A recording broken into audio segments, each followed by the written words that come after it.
وتحبون المال حبا جما.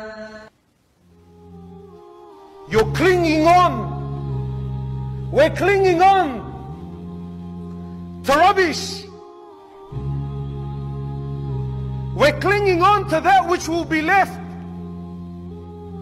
We're hanging on to that which will go nowhere. And it's killing every single one of us. He sallallahu alayhi wasallam, he says, يَتْبَعُ الْمَيَّةَ ثَلَاثًا. He says, three things will follow you to the grave.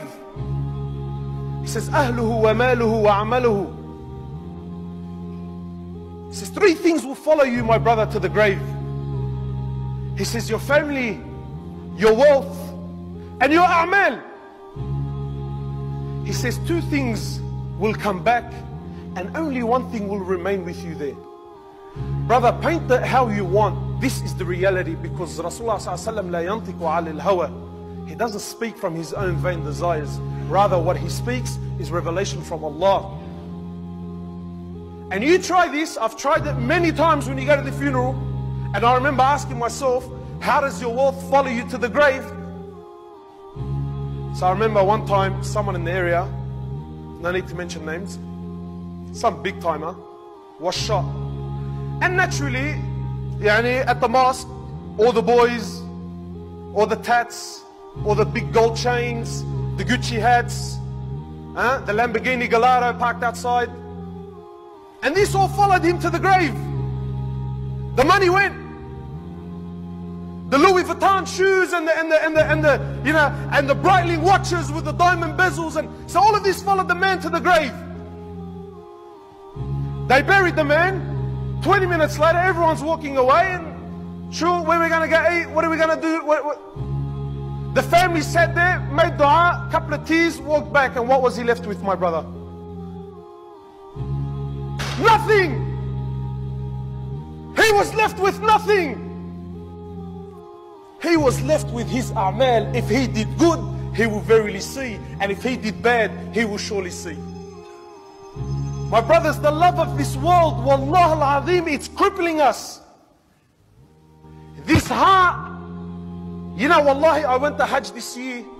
Alhamdulillah, I've been on deen for I don't know how long, and in and out, and lessons, and sitting with my shaykh, and whatever have you.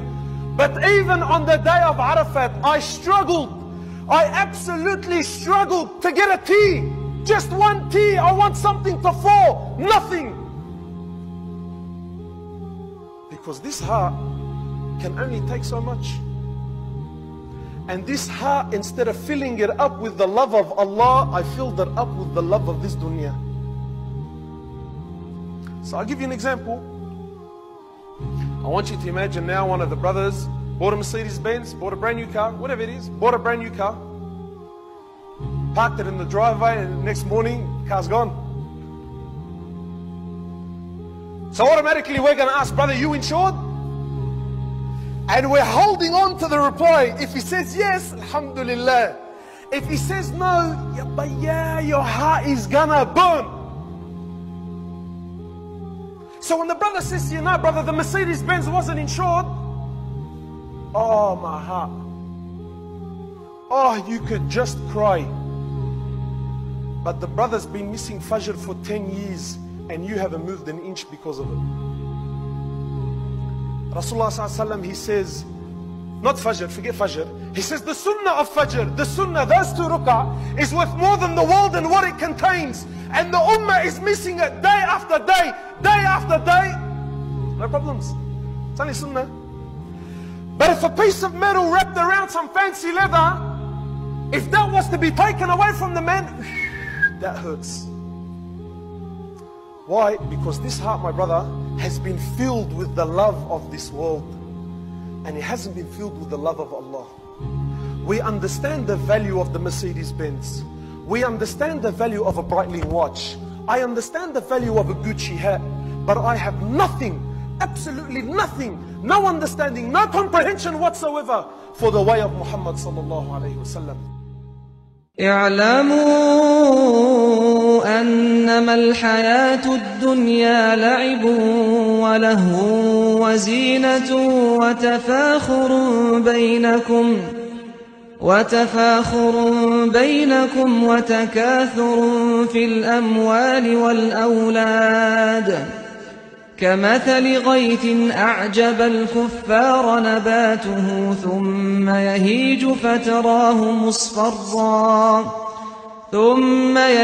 فتراه مصفرا ثم يكون حطاما وفي الآخرة عذاب شديد ومغفرة من الله ورضوان وما الحياة الدنيا إلا متاع الغرور